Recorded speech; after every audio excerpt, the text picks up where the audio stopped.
So 3 PN4 students, welcome back again.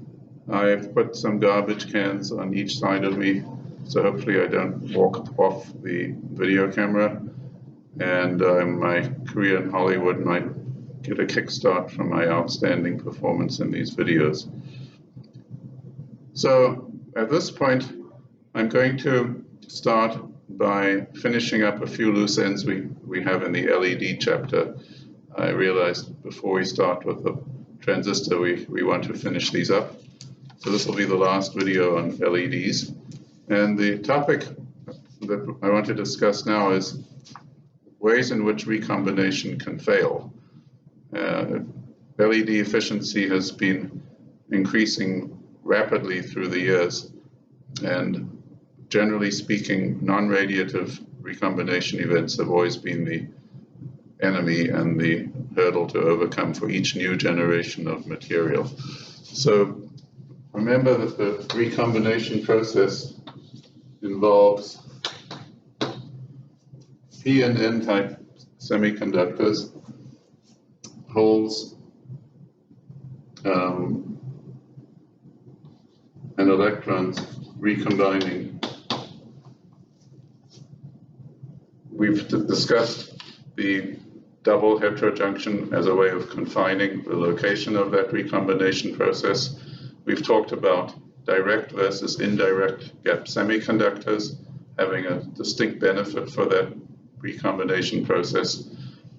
One of the things we discussed in direct versus indirect gap semiconductors was the multi-valley situation in the conduction band. So you can have a direct gap, and that direct gap recombination is what you want, but you can cause electrons to populate the secondary valley.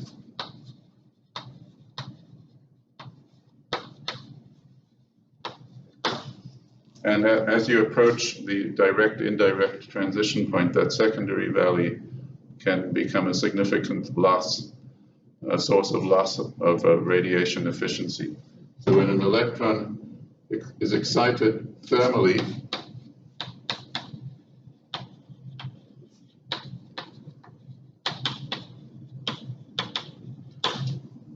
it can populate the secondary valley, and it will have a much higher likelihood of finding a non-radiative pathway because its momentum or its K value is not conserved in the regular recombination process. So that's something to be avoided, and we generally avoid that by controlling the temperature of the junction and also by staying away from that direct-indirect transition point. If the secondary valley is sufficiently higher, raised relative to the primary valley, then the likelihood of that process goes down. Now, that's not the only way in which you can lose a radiative event. Another type of loss is called Auger recombination.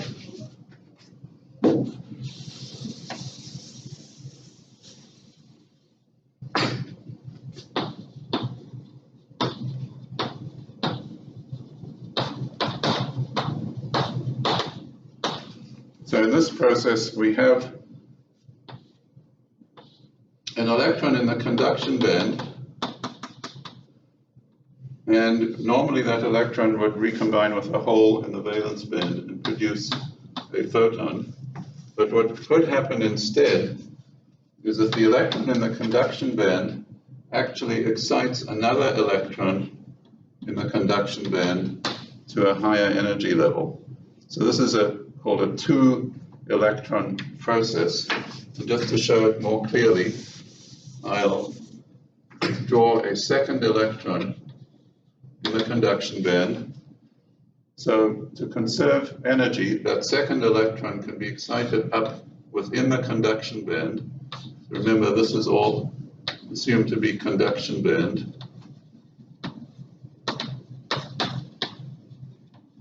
And the second electron is excited upwards while the first electron is decaying downwards.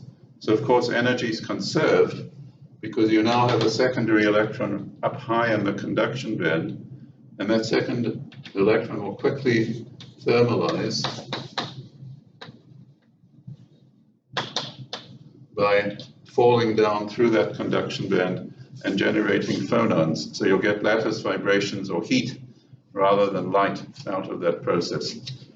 Now the Auger process involves the cooperation of two electrons, and it's found to be more significant at higher current densities.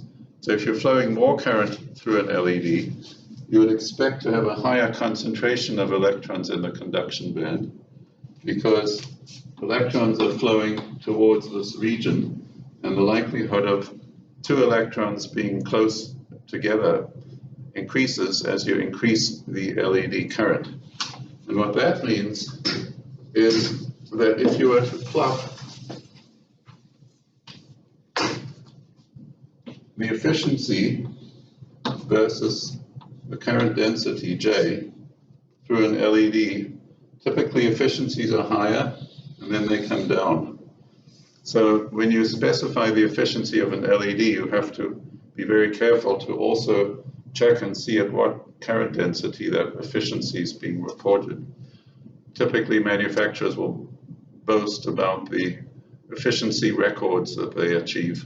And if you look carefully, you'll find that they were achieved at a rather low current density. So a meaningful operating current density gives you a realistic efficiency. And this loss has been proven to, at least in part, be due to Auger. Now, it's very difficult to separate the effect of this Auger process from the other effects which can happen when you increase the current density in an LED, because as you increase the current density, the temperature will rise, and that unwanted secondary valley process can therefore play a role. And there are in fact other mechanisms which can play a role, such as phonon scattering, which leads to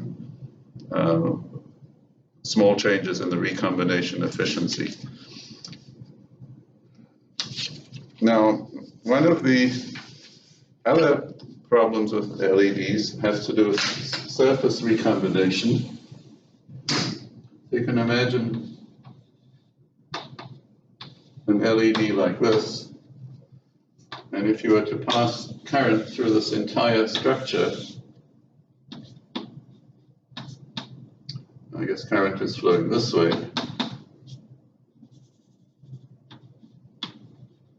If you pass current through that structure in a forward biased LED, the areas close to the surfaces will not give you a good radiative efficiency. And what's happening there is that electrons and holes near the surface will diffuse toward the surface, and the surface is very likely to have a lot of dangling buns and a high surface recombination velocity. So you have to worry about surface recombination.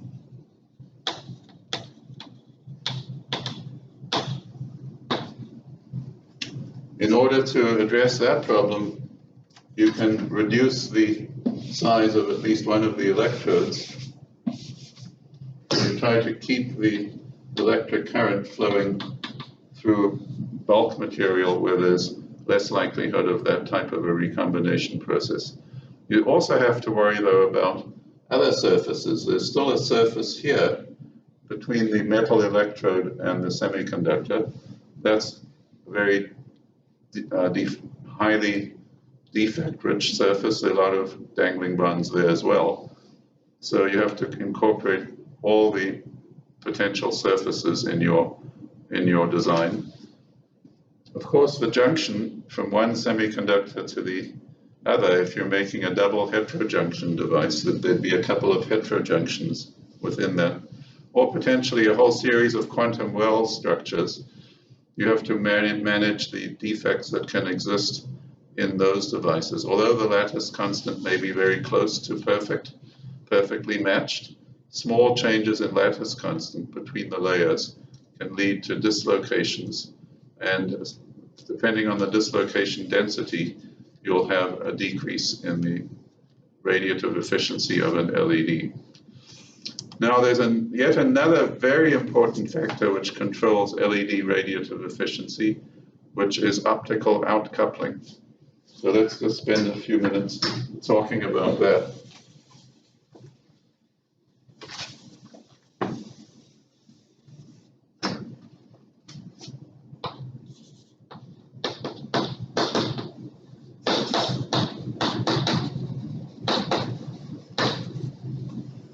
So optical outcoupling has to do with how many photons that you've generated within the semiconductor can actually leave the semiconductor.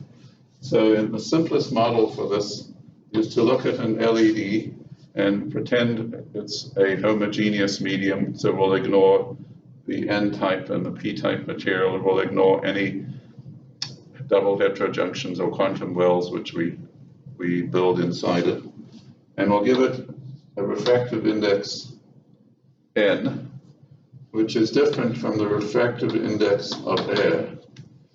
So that change in refractive index will lead to a reflection at the interface between the LED and the air. So we can call the refractive index in the semiconductor N sub S. And what will happen is that the photon that you generate, depending on the angle at which it hits the interface, may come out by a refraction process, or it may actually reflect, and you can get total internal reflection. So that process severely limits the amount of light you can get out of an LED. If you remember Snell's law, it tells you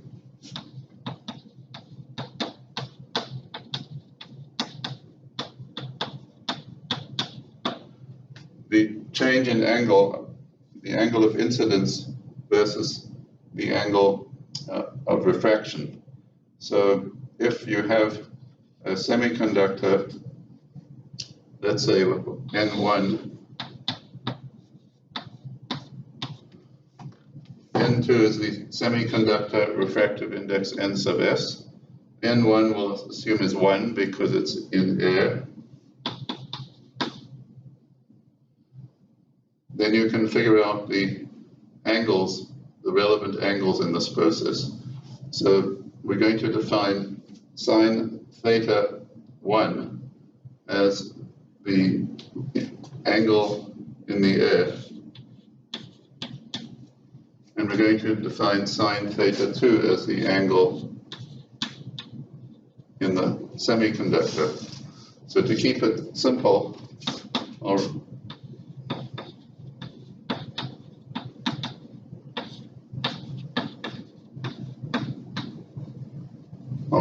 write it this way: sine theta air, sine theta semiconductor.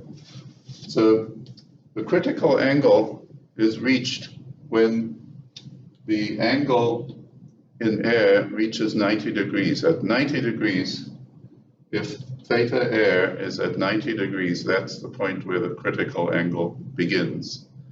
Or, sorry, that's where the total internal reflection begins, and that therefore becomes the critical angle for sine theta s. So we can solve this equation for sine theta s.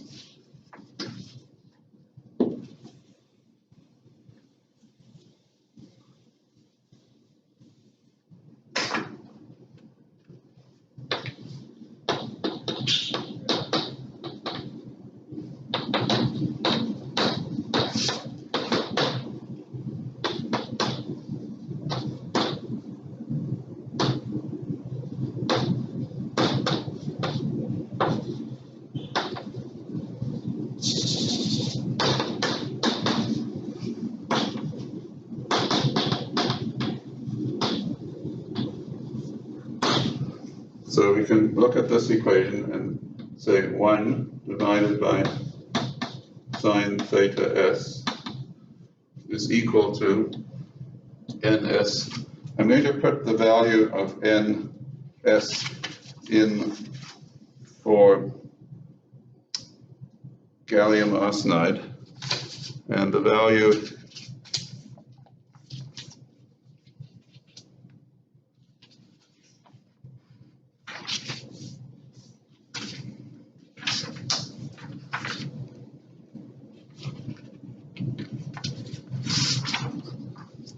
is 3.4. So NS is going to be 3.4 divided by 1. So sine theta S equals 1 over 3.4, which leads us to conclude that theta S is 16.9 degrees.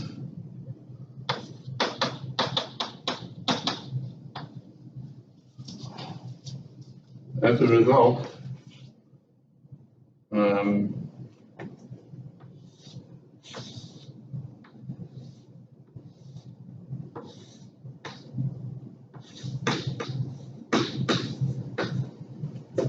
we can only couple light out within this angle range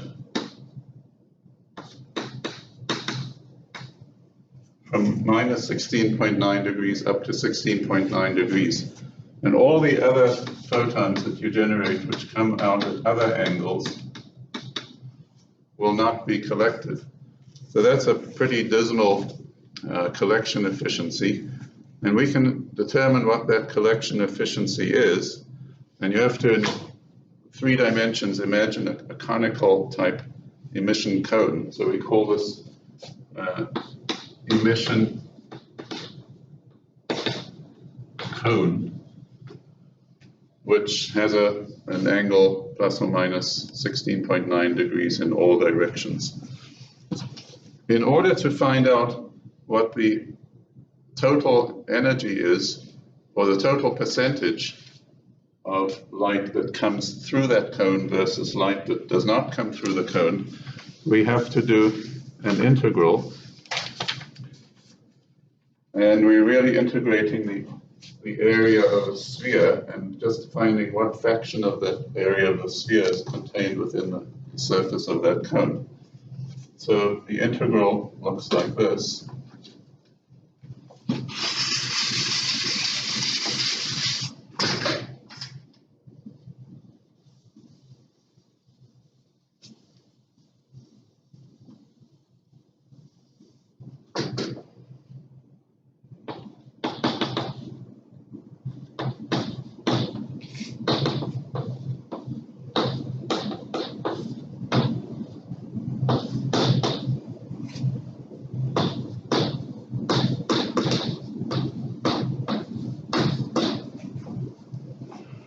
We're integrating in spherical polar coordinates.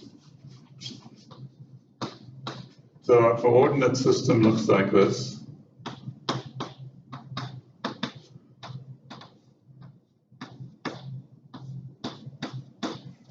So we have theta as the angle between the z-axis and the direction of interest.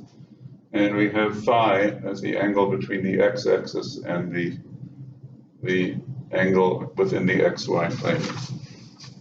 So when you do this integral, we're integrating from 0 to 2 pi in the phi angle, which means 360 degrees within the xy plane. And we're going to limit the theta integral up to theta c, the critical angle. That'll be the area of our total surface of this cone, the surface area of that cone. So this works out to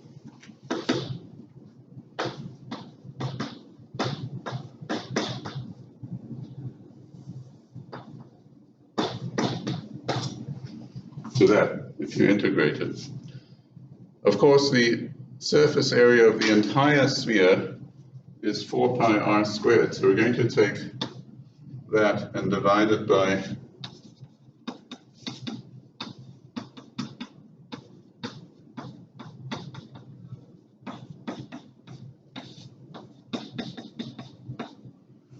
the surface integral of the entire sphere is 4 pi r squared. And what you're left with is 1 minus cos theta sub c divided by 2. So that becomes the optical outcoupling efficiency. Now, if you take theta sub c of 16.9 degrees, in the case of gallium arsenide, and plug it into that, you get a very small value. The value is 2.1%.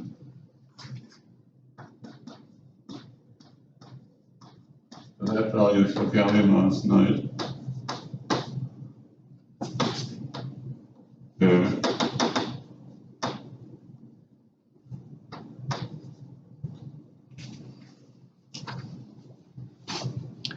well, obviously an LED that can only put out 2.1% of its light is not adequate. So people have been very creative in finding ways to beat this efficiency value, the outcoupling efficiency value. And one way you can do that is to increase the number of facets. So if you have an LED which is shaped more like a cube, and light is produced inside, in the middle of that cube, you can have an escape cone on this side, you can have an escape cone on that side, you can have an escape cone on that side, you could have an escape cone in the front, potentially at the back. So you can have multiple escape cones, each of which in principle could give you a couple of percent of outcoupling. So that will improve the situation. In this case, I've got perhaps 5 escape cones, which could give us more like 10% outcoupling. Still not a great value, but it's better than 2%. The bottom of this package I haven't shown as an escape cone because we need an electrode at the bottom. Of course, you also need an electrode at the top, which limits your escape cone on the top. So you can see the challenge with getting a good optical outcoupling from an LED. One means to improve this is to clad the LED in a cladding material.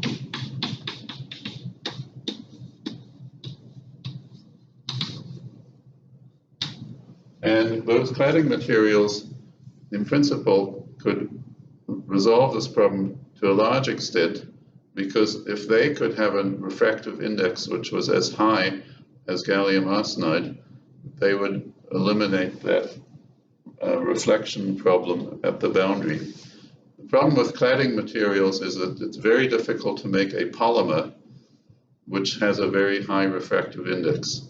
But even standard polymers, which are, for example, acrylics or epoxy materials, have refractive index values of 1.5.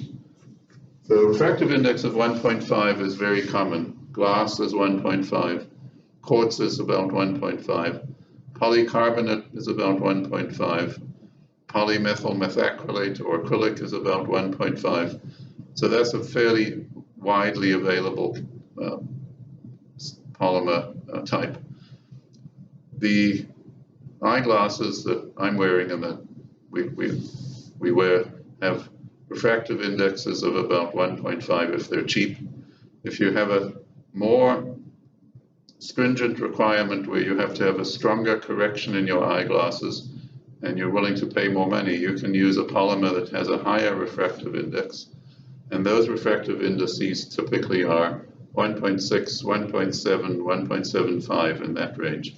So you can extend these values with specialty polymers up to about 1.75. And that will have quite a meaningful impact on the optical outcoupling. So even with a refractive index of 1.5, the value of 2.1% increases up to 5.1%. So you go from 2.1% up to 5.1% just by increasing the refractive index from 1 to 1.5 in the cladding. By the way, this is covered in example 6.2.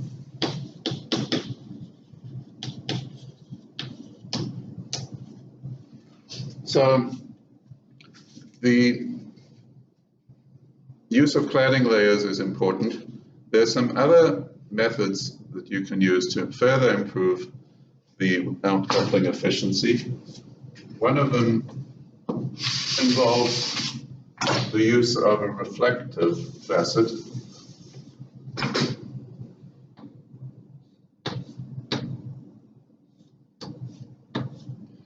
So in this type of LED, which I showed you in class, light that you produce can actually reflect off of a sidewall and then come out of a different facet. So you can cause the light that totally internally reflects off one facet to actually couple out through a different facet, so you don't necessarily lose that light. Another technique that's become quite important is surface texturing. So you can take a surface and you can roughen it, and that leads to various more complicated scattering events, which can actually increase the outcoupling efficiency. My understanding is, well, this is a very, manufacturers keep their strategies quite confidential, but my understanding is one of the most efficient structures, LED structures ever designed, is an LED which is triangular.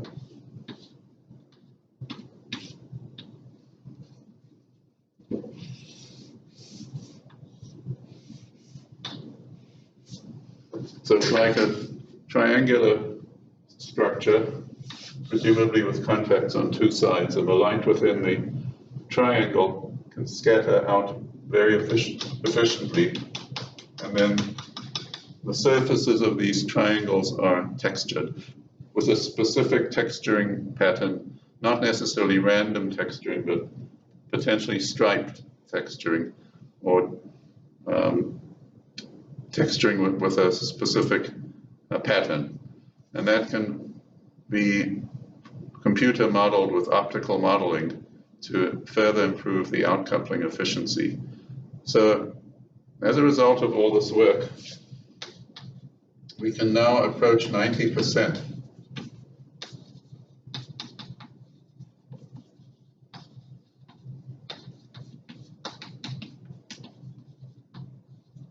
So we've gone all the way from 2.1% up to 90% by considering a whole series of measures and potentially combining those measures to get a really outstanding outcoupling efficiency.